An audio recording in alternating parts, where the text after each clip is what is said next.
Buenas noches, compañeros y compañeras. Estoy en la Universidad Virtual del Estado de Guanajuato. Mi nombre es Ana Hermelinda Díaz Mosqueda y estoy cursando el módulo de Derecho Procesal Civil 2 en la licenciatura de Derecho. El nombre del reto que voy a desarrollar a continuación es: ¿conoces el trámite de los juicios especiales sobre estado de interdicción e hipotecario? Y es el reto número 4. Mi asesor es Gerardo Esparza Rubio, quien me está haciendo el favor de acompañarme en esta ocasión. El número de mi matrícula es 17005597. En este reto se nos está pidiendo realizar un análisis comparativo en el que se expongan los aspectos más relevantes del juicio especial de declaración de estado de interdicción en los estados de Guanajuato y Tamaulipas. No solo era de interdicción, sino también era de juicio hipotecario, pero yo elegí el juicio especial de declaración de estado de interdicción para desarrollarlo. Para entrar un poco en materia, hice una investigación pequeñita de lo que es el estado de interdicción. Es una condición que forzosamente debe ser declarada por un juez de lo familiar, y para esto es necesario que se inicie un juicio especial en el que se relaten los padecimientos del afectado, el que debe ser acreditado por los certificados que en su momento fueron expedidos por un médico autorizado, independientemente de los peritos que designe el juez para cerciorarse de las limitantes. Desde ese momento, el juez nombrará un tutor provisional hasta que se resuelva el juicio. Una vez que se haya hecho lo anterior, el juez citará a una audiencia en la que, estando de acuerdo el tutor y el Ministerio Público con quien solicita la interdicción, se dictará la resolución que declare la interdicción. En el supuesto de que en la resolución se declare la interdicción, esta deberá establecer el alcance de la capacidad y determinar la extensión y los límites de la tutela. Es decir, que la resolución debe declarar la interdicción, y también debe especificar los alcances que tiene la capacidad del interdicto y determinar la extensión y los límites de la tutela. Esta resolución debe ser anotada en el acta de nacimiento del declarado interdicto para que de esta manera surta efectos legales frente a terceros. Pues esto es porque por lo general o en varios trámites es necesario que se presente el acta de nacimiento. Entonces, al presentar el acta de nacimiento, ya las autoridades que lo hayan requerido se van a dar cuenta que la persona está declarada interdicta y que necesita un tutor para los trámites legales. Ahora vamos a ver, vamos a hacer la comparación entre vamos a hacer la comparación que nos dice el estado de Guanajuato y el estado de Tamaulipas en sus códigos procesales. Bueno, vamos a iniciar con lo que nos dice el estado de Tamaulipas. El estado de Tamaulipas, en su artículo 568, nos dice que la demanda que se presente con objeto de obtener la declaración de incapacidad o interdicción de las personas con discapacidad intelectual, discapacidad auditiva y del habla, ebrio, consuetudinario o habituado a uso de drogas enervantes, deberá contener los siguientes datos. Primero, nombre, edad, domicilio, estado civil y actual residencia del presunto incapacitado. En número 2 tenemos el nombre, apellido y residencia del cónyuge y parientes dentro del cuarto grado, y nombre del tutor o curador que tenía la persona cuya interdicción o inhabilitación se solicita.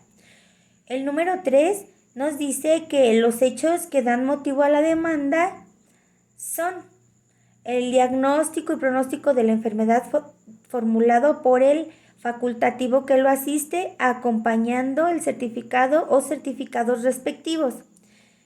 Especificación de los bienes conocidos como propiedad del incapaz y que deben ser sometidos a la vigilancia judicial. Y en el 6, especificación del parentesco o vínculo que une al promovente con el presunto implicado. Y en el estado de Guanajuato nos dice en su artículo 702, la declaración de interdicción puede pedirse por el cónyuge, por los presuntos herederos legítimos o por el Ministerio Público, sin perjuicio de disposición especial de la ley. Como podemos observar y darnos cuenta, en las leyes de Tamaulipas está más especificado, más amplia la especificación para poder declarar. Pudimos darnos cuenta que en los códigos procesales de los dos existen diferencias. Por ejemplo, pues les estaba comentando que en el estado de Tamaulipas está más amplia la explicación y nos está diciendo casi ya lo que es el proceso del juicio para determinar un estado de interdicción, a diferencia que en el estado de Guanajuato está más especificado y más reducido.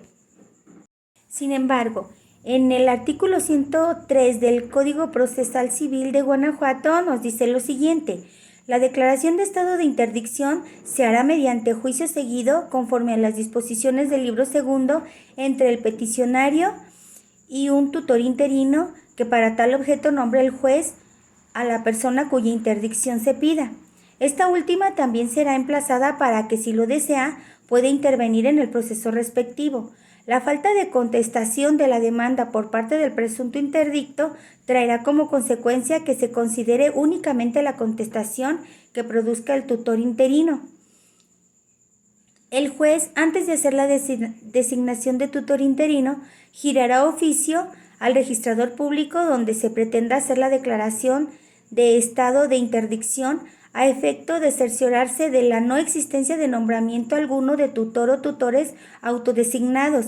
De existir, será llamado o en su caso llamados para entrar en funciones en el juicio de declaración de estado de interdicción. A falta de tutor autodesignado, el nombramiento de tutor interino deberá recaer en cualquiera de las personas siguientes, si tuvieran aptitud para desempeñarlo, a juicio del juez, cónyuge, padre, hijos, madre, abuelos o hermanos del presunto incapacitado. Para este fin, el juzgador deberá ordenar el desahogo de las diligencias que estime necesarias para que el nombramiento del tutor interino recaiga en la persona que resulte más adecuada para la defensa de los intereses del presunto interdicto. En caso de no haber ninguna de las personas indicadas o no siendo aptas para la tutela interina, el juez, con todo escrúpulo, debe designar como tutor interino a persona de reconocida honorabilidad, prefiriendo a la que sea pariente o amiga del presunto interdicto o de sus padres, y que no tenga ninguna relación de amistad o comunidad de intereses o dependencia con el solicitante de la declaración. En caso de que el tutor interino y el presunto interdicto contesten la demanda en los mismos términos, se tendrá como representante común al primero, sin prejuicio de que el presunto interdicto puede intervenir directamente en el proceso. Cuando el tutor interino y la persona cuya interdicción se pide contesten la demanda en forma diferente o las excepciones y defensas opuestas por ellos sean distintas, no habrá representante común. En este artículo estamos observando que ya aquí nos está especificando cuáles son las cualidades que debe de tener la persona que va a ser nombrada como tutora de un interdicto. Y en el Código Procesal del Estado de Tamaulipas, en el artículo 569, nos dice lo siguiente a este respecto. Recibida la demanda, el juez dispondrá lo siguiente: que se notifique al Ministerio Público. Ese es el número 1. El punto número 2, nombrar al incapacitado un tutor interino, que se designará por su orden para tal efecto el cónyuge, padre, madre, abuelos o hermanos del incapacitado. Si no los hubiere, Se nombrará persona de reconocida honorabilidad que además no tenga relación de amistad o comunidad de intereses con el promovente. El número 3. Si se trata de demencia, dispondrá que 2 psiquiatras o si no los hay, en el lugar que 2 peritos médicos examinen al incapacitado y emitan opinión acerca de sus condiciones. Si se está en alguno de los demás casos a que se refiere la primera parte del artículo 568, para el diagnóstico únicamente se recurrirá a los médicos. En cualquiera de estas situaciones, el tutor puede nombrar otro para que tome parte en el examen y se oiga su dictamen. Puede el juez además requerir opinión preliminar a aquellos. Número 4.